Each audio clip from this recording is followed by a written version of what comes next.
mwebale kujja ndowooza ebirala kale tugenda byogera mu press conference naye ng'emikono 2,000 gye tuzze nagyo wano 2,000 gyegisookerwako kati buli ajja mu kalulu jangu ng'oli redde ojja oyambadde pampa kuba dijje betumala after 5 minutes okube sebatta nga tugenzi Nyimiridde mu maaso gammwe nga uma president. Nyimiridde mu maaso gammwe ku lw'obumu. Nyimiridde mu maaso gammwe ku lw'enkolagana. Tugenda kulwanirira amateeka gaffe ng'abayimbi. Tugenda kakasa nti okuyimbwa kutwalibwanga bizinesi nga olaba emirimu emirala. Tugenda kulwanirira ekitiibwa ky'omuyimbi.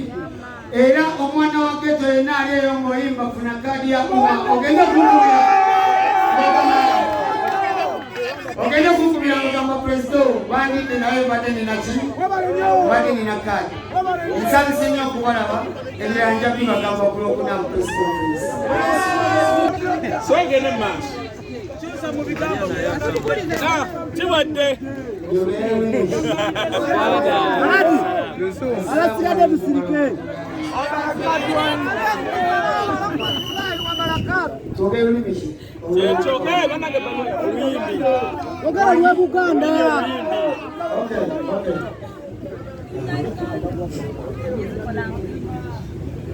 Let me express my deepest gratitude.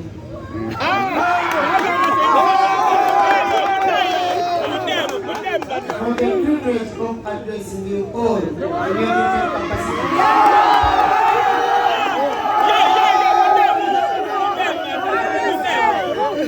We stand before you. We stand before you to rebuild our own industry. We've come to unleash its good working relationships with other people. We've come to serve. We've come to open up a new chapter.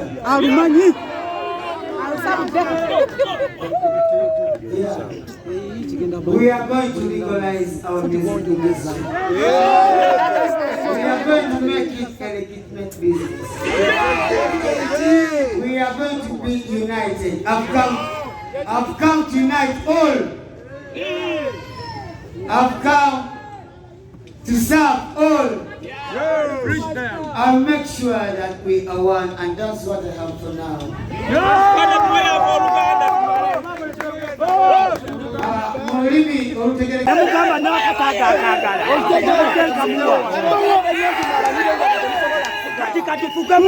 Katuwemu Omuyaga kuba twatumadde abalamu ne bataleeta kintu katutuma Omuyaga kale